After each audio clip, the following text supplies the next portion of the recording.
Hello everyone, आज मैं आपके लिए लेकर आई हूँ एक हॉलीवुड मूवी जिसका नाम है हंगर।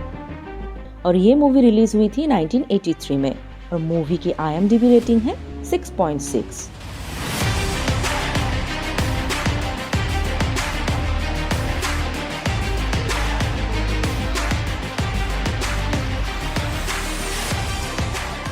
हम रोज ऐसी मूवीज लाते रहते हैं। आप हमारे YouTube चैनल को लाइक, शेयर एंड सब्सक्राइब जरूर कीजिएगा ताकि मैं आपसे हर रोज मिल सकूं। ये मूवी एक वैम्पायर की दुखद जिंदगी के बारे में है जो अमर होने के बावजूद अपनी जिंदगी को अपने लिए श्राप मानती है ना बड़ी अजीब सी बात। आप लोग कहानी सुनने के लिए एक्साइटेड हो गए हैं ना? तो चलिए आज की कहानी शुरू करते हैं। मरियम नाम की एक वैम्पायर होती है जो कि अमर है।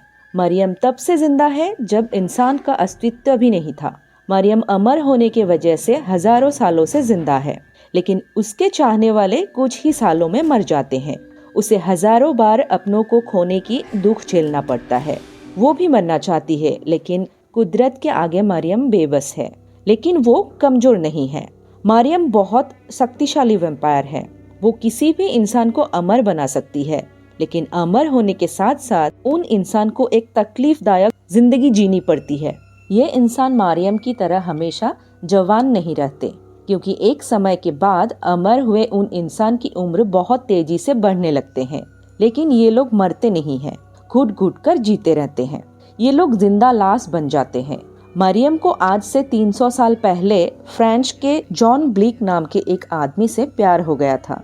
तब मरियम जॉन को अपने दांतों से काटकर वैम्पायर बना देती है। अब यही वैम्पायर कपल न्यूयॉर्क सिटी में रहते हैं और आम लोगों की तरह दिखने के लिए एक म्यूजिक स्कूल चलाते हैं। इन्हें आम लोगों के बीच में जीने में कोई तकलीफ नहीं होती है और कोई उनके ऊपर शक भी नहीं करते हैं, क्योंकि ये लोग आम इंसान की तरह ही दिन में भी बाहर निकल सकते हैं। सूरज की अल्ट्रावायलेट रे इनका कुछ नहीं बिगाड़ सकते।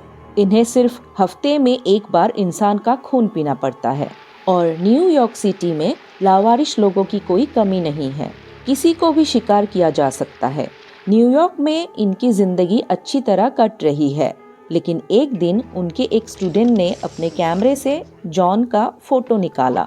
फोटो देखकर जॉन चौंक पड़ा, क्योंकि फोटो में साफ दिख रहा था कि जॉन के आंखों के नीचे झुर्रियां पड़ रही है, यानी जॉन पर बुढ़ापे की असर दिखाई दे रहा है। अब वो बहुत जल्दी से बूढ़ा हो जाएगा।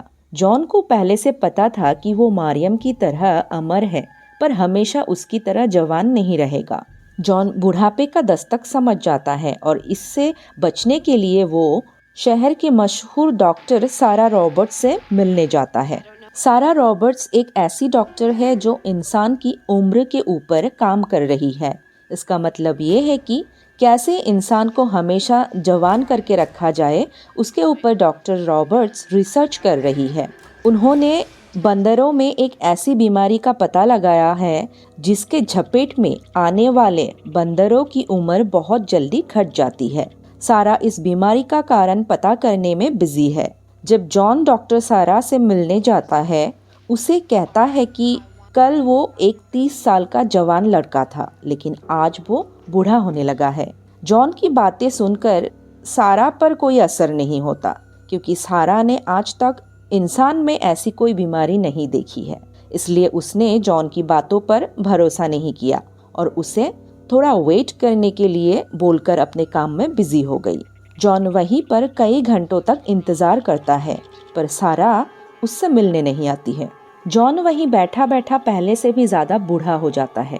इंतजार कर करके जॉन को लगता है कि वो बेकार में ही अपना समय बर्बाद कर रहा है। वो गुस्से में डॉक्टर सारा से बोलता है कि उसे जॉन के प्रॉब्लम से कुछ लेना देना नहीं है। सारा पर भरोसा करके जॉन ने बड़ी गलती की है। जॉन को देखकर सारा हैरान हो जाती है, क्योंकि जॉन पहले से ज्यादा बूढ़ा हो गया है, जैसे कि वहाँ बैठे बैठे कई साल बीत गए हो। जॉन की हालत देखकर सारा उसे रुकने बोलती है ताकि उसका चेकअप कर सके, लेकिन जॉन वहाँ से चला जाता है। जॉन घर पहुँचता है, वो काफी कमजोर हो गया है। तभी वहाँ उनका स्टूडेंट एलिश आता है। एलिश को देखकर जॉन का दिमाग हिल जाता है।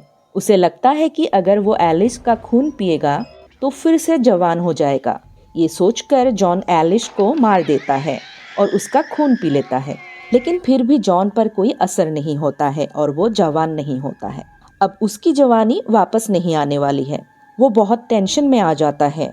जॉन मारियम से रिक्वेस्ट करता है कि उसे वो मार डाले, लेकिन मारियम के लिए ये मुमकिन नहीं है। अपने प्यार को मारियम कैसे मार डाले?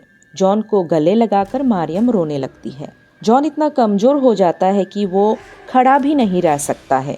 मारियम जॉन को उठाकर तहखाने में ले जाती हैं, जहां उसके जैसे बहुत सारे वैम्पायर तबूत में बंद होकर अपनी मुक्ति के लिए इंतजार कर रहे हैं। जॉन को भी एक तबूत में रख देती है।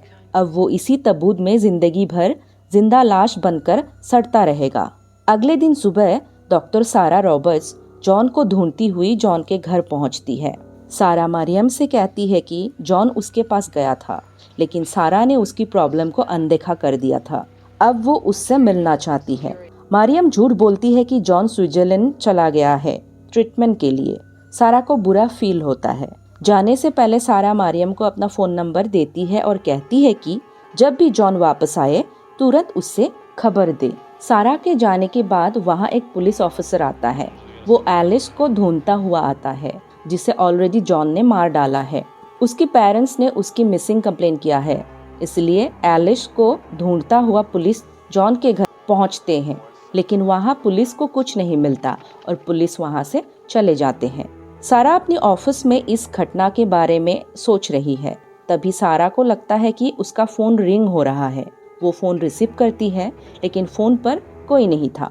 सारा की स्टाफ बोलती है फोन तो रिंग हुआ ही नहीं था। सारा हैरान होती है। फिर फोन रिंग होता है और सारा रिसीव करके मारियम से बातें करती है। मारियम उससे मिलना चाहती है, लेकिन फोन पर कोई नहीं था। एक्चुअली मारियम टेलीपैथी से सारा के साथ बात कर रही है। असल में मारियम जानती है कि अब जॉन कभी ठीक नहीं होगा। अब मारियम को एक नई पार्टनर की जरूरत है, जिसे वो अपनी तरह वैम्पायर बना सके। मारियम ने पहले से ही एलिस को सिलेक्ट करके रखा था, लेकिन जॉन ने उसे मार डाला। अब मारियम को एक नए पार्टनर की जरूरत है। उसने सारा को अपना पार्टनर बनाने का डिसीजन लिया है।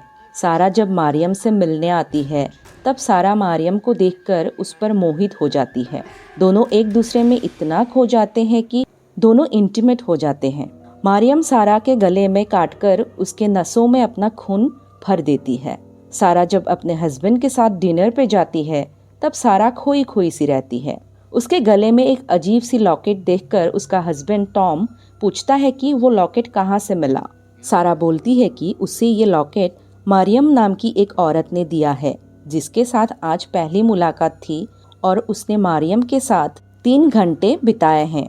ये बात टॉम को बड़ी अजीब लगती है। वो सोचता है कि पहली मुलाकात में इतना लंबा वक्त बिताता है और ये अजीब सी लॉकेट गिफ्ट में दिया है।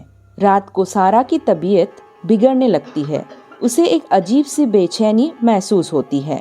नेक्स्ट डे जब सारा अपने खून का टेस्ट करवाती है, तब उसके कलीग बोलते हैं कि उसके खून में एक अजीब सी वायरस है और वो क्या है बोल नहीं सकते। सारा कहती है कि उसे शायद ये पता है कि उसके खून में ये वायरस कहाँ से आई है। सारा मारियम से मिलने जाती है और इसके बारे में पूछती है। मारियम उसे समझाती है कि अब सारा अमर हो गई है। मारियम ने उसे अपनी तरह एक वैम्पायर बना दिया है, लेकिन सारा को मारियम की बातों का विश्वास नहीं होता है। पर धीरे धीरे सारा को खून की तलब लगती है। सारा अपने आप को कंट्रोल नहीं कर पाती है। सारा की हालत देखकर मारियम समझ जाती है कि अब सारा को इंसानी खून की जरूरत है। मारियम उसके लिए एक इंसान लेकर आती है। आज मारियम सारा को सिखाने वाली है कि शिकार कैसे किया जाता है। मारियम उस इंसान को मारकर उसका खून सारा के साथ पीने वाली है। जैसे ही मारियम उस इंसान को मारना चाहती है, तभी वहाँ सारा को ढूंढता हुआ टॉम आ जाता है। तब मारियम उसे सारा के रूम में भेज देती है। सारा की हालत खराब है। टॉम जाकर सारा की हालत देखकर हैरान हो जाता है। टॉम उसे उठाकर सहारा देता है और अपने साथ ले जाना चाहता है। टॉम को पता नहीं है कि सारा के साथ क्या हुआ है। सारा की इंसानी खून पीने की तलब और ज़्यादा बढ़ जाती है। सारा टॉम को वहाँ से चले जाने के लिए बोलती है, लेकिन टॉम उसकी बात नहीं सुनता है। अब सारा की प्यास और भी बढ़ जाती है। सारा टॉम पर ही हमला कर देती है और टॉम को मारकर उसका खून पी लेती है। बेबस सारा ने अपनी ही पति की हत्या कर दी। अब सारा की प्यास कम हुई, पर वो बहुत दुखी है क्योंकि वो किसी खूनी वैम्पायर की जिंदगी नहीं जीना चाहती है। मरियम उसे समझाती है कि धीरे धीरे सब नॉर्मल हो जाएगा। ये कहकर जैसे ही मरियम सारा को किस करना चाहती है, तभी सारा चाकू से अपनी गर्दन काट देती है और सारा का खून मरियम के मुंह में चला जाता है। जैसे ही मरियम के शरीर के अंदर सारा का खून चला जाता है, वैसे ही मरियम की हमेशा जवान रहने वाली ताकत खत्म हो जाती है और अचानक से मरियम पूरी हो जाती है। मरियम के बूढ़े होते ही जितने भी कमजोर वैम्पायर तबूत में बंद थे, सबके सब उठकर बाहर आते हैं और धूल बनकर गायब हो जाते हैं। उन सबको मुक्ति मिल जाती है। अब सारा जिंदा लाश बनकर मरियम को एक तबूत में बंद करके वहां से कहीं दूर चली जाती है। अब सारा ने मरियम की जगह ले ली है। इसी के साथ ये कहानी खत्म होती है। फिर एक नई मूवी लेकर आपके सामने हाजिर होंगी। तब तक के लिए अलविदा।